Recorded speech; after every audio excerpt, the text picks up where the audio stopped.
Assalamualaikum, halo Sobat Yanlik, para penyelenggara pelayanan publik dimanapun berada, dan khususnya Sobat Yanlik di lingkungan pemerintah Kota Pariaman. Salam bertemu kembali dengan saya, Lia. Saya akan berbagi informasi dan mengulas kembali paparan Kementerian PAN-RB tentang kompetisi inovasi pelayanan publik di lingkungan Kementerian Lembaga, Pemerintah Daerah, BUMN dan BUMD tahun 2022 yang sebelumnya telah disosialisasikan secara virtual beberapa waktu yang lalu. Kompetisi inovasi pelayanan publik dilaksanakan sebagai agenda tahunan dan program kerja Deputi Bidang Pelayanan Publik Kementerian PAN-RB yang didasarkan kepada Undang-Undang Nomor 25 Tahun 2009 tentang Pelayanan Publik. Inovasi terbaik yang lolos seleksi KIPP selanjutnya akan ditetapkan sebagai Top Inovasi 99 dan Top Inovasi 45. Sobat Yanlik, sebelumnya saya ingin menginformasikan definisi dari inovasi pelayanan publik. Inovasi pelayanan publik yaitu merupakan terobosan jenis pelayanan berupa gagasan atau ide kreatif, orisinal, dan atau adaptasi, modifikasi yang memberikan manfaat langsung atau tidak langsung bagi masyarakat. Dari definisi tersebut, terdapat 3 kata kunci yang bisa kita garis bawahi. Pertama, jenis pelayanan. Kedua, gagasan atau ide kreatif. Dan ketiga, memberikan manfaat. Lalu, apa maksud dan tujuan Kemenpan-RB menyelenggarakan KIPP? Sobat Yanlik, pada dasarnya percepatan peningkatan kualitas pelayanan publik dapat dicapai salah satunya melalui terobosan atau inovasi yang dilakukan. Untuk itu, melalui KIPP akan dapat dilakukan penjaringan, pendokumentasian, diseminasi, promosi, dan publikasi inovasi pelayanan publik. Selanjutnya, KIPP dapat menjadi sarana pertukaran pengalaman dan pembelajaran dalam pengembangan inovasi pelayanan publik. Selain itu, KIPP juga akan memberikan apresiasi dan penghargaan bagi inovasi terbaik sehingga dapat memotivasi penyelenggara pelayanan publik untuk berinovasi dalam pemberian pelayanan publik. Dan KIPP juga dapat meningkatkan citra penyelenggaraan pelayanan publik serta mendorong keberlanjutan inovasi pelayanan publik yang telah diimplementasikan. Sebagai dasar hukum dalam penyelenggaraan KIPP tahun 2022, yaitu Permenpan-RB nomor 7 tahun 2021 dan Kepmenpan-RB nomor 50 tahun 2022. Dalam penyelenggaraan KIPP terdapat 3 unsur penyelenggara, yaitu 1. Tim sekretariat yang berada di Kementerian PAN-RB yang bertugas memfasilitasi proses kompetisi hingga melakukan seleksi administrasi. 2. Tim evaluasi bertugas melakukan penilaian sesuai kriteria dan aspek penilaian. 3. Tim panel independen bertugas melakukan penilaian di setiap tahapan hingga menentukan inovasi yang lolos menjadi top inovasi pelayanan publik.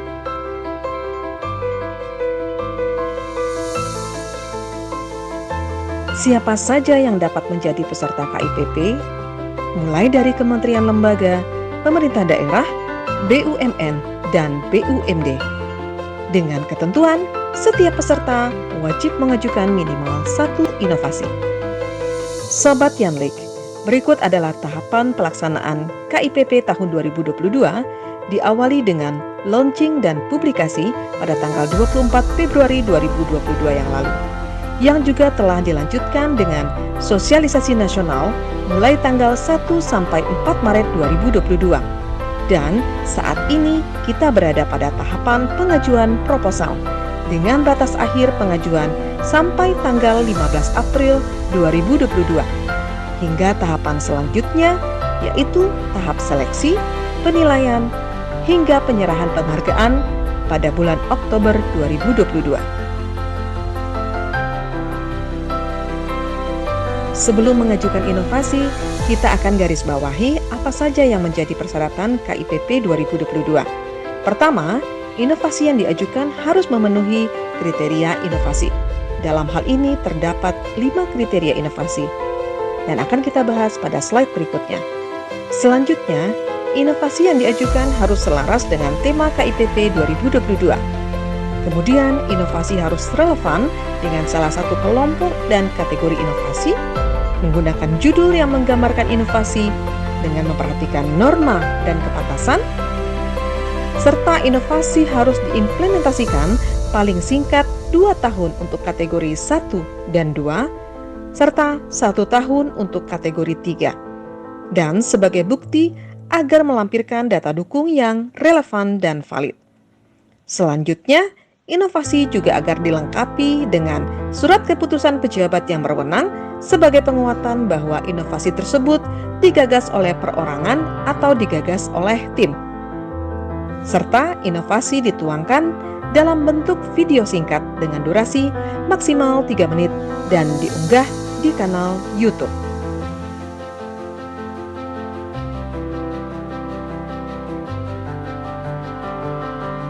Sobat yang Lik, berikut adalah 5 kriteria yang harus dipenuhi oleh setiap inovasi yang diajukan, yaitu 1. Kebaruan.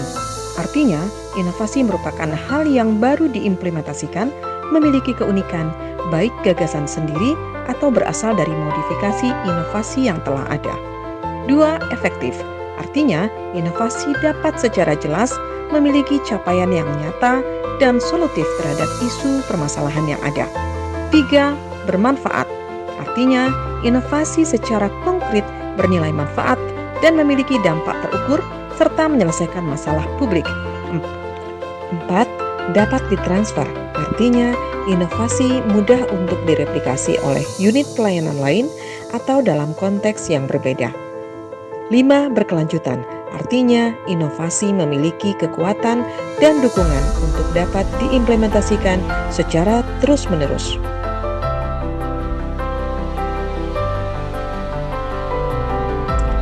Sedangkan tema KIPP 2022 yaitu percepatan reformasi birokrasi melalui implementasi transformasi kelembagaan, transformasi SDM aparatur, dan transformasi digital yang diwujudkan dalam inovasi pelayanan publik menuju pencapaian tujuan pembangunan berkelanjutan.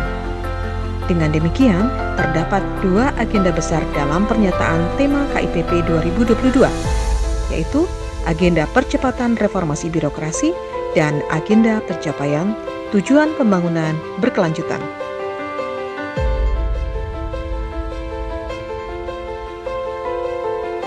Sebelum pengajuan inovasi, peserta KIPP harus menentukan kelompok inovasi dari 2 kelompok inovasi yang akan diajukan.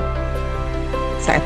Kelompok umum, yaitu bagi inovasi yang belum pernah mengikuti KIPP di periode sebelumnya atau belum pernah mendapatkan penghargaan KIPP, baik top 99 maupun top 45. Kedua, kelompok khusus, yaitu bagi inovasi yang telah pernah mendapatkan penghargaan KIPP. Dan untuk kelompok umum, bagi Pemda, Provinsi, dan Kabupaten Kota dapat mengajukan maksimal 15 inovasi yang merupakan hasil seleksi internal di instansi masing-masing. Selanjutnya, peserta KIPP juga harus memastikan relevansi inovasi yang diajukan dengan salah satu kategori dari ketiga kategori inovasi, yaitu kategori 1, inovasi pelayanan publik yang inklusif dan berkeadilan, kategori 2, efektivitas institusi publik untuk mencapai tujuan pembangunan berkelanjutan, kategori 3, ketahanan institusi publik di masa pandemi dan antisipasi di masa pasca pandemi COVID-19. Sobat Yanlik, berikutnya adalah aspek penting yang harus betul-betul diperhatikan oleh setiap peserta KIPP 2022 karena terdapat perbedaan dengan ketentuan pada KIPP tahun sebelumnya, yaitu apa saja yang menjadi aspek atau indikator penilaian serta pembobotan dari masing-masing aspek, yaitu aspek pertama, ringkasan dengan bobot 5%, aspek ide inovatif dengan bobot 20%, aspek signifikansi dengan bobot 25%, aspek kontribusi terhadap pencapaian TPB dengan bobot 5%, aspek adaptabilitas dengan bobot 20%, aspek keberlanjutan dengan bobot 20%, dan aspek kolaborasi pemangku kepentingan dengan bobot 5%. Berdasarkan uraian di atas, dapat dipahami bahwa setiap inovasi yang diajukan harus betul-betul memperhatikan pemenuhan untuk memperoleh nilai bobot maksimal.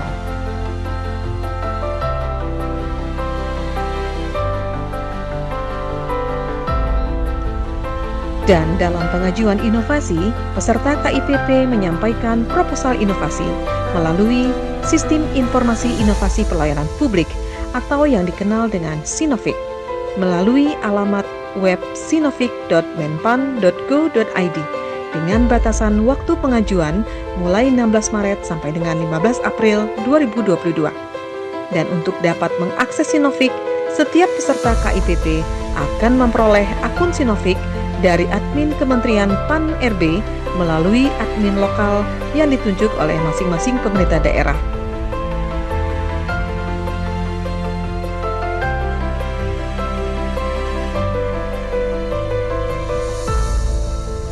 Sobat Yanlik, khususnya yang saat ini sedang mempersiapkan proposal inovasi untuk diajukan pada KIPP 2022, untuk informasi dan komunikasi selanjutnya, Kementerian PAN-RB membuka akses layanan helpdesk melalui WhatsApp Helpdesk Sinovik dengan nomor 081346422022. Demikian sharing saya kali ini, semoga bermanfaat. Terima kasih. Wassalamualaikum warahmatullahi wabarakatuh.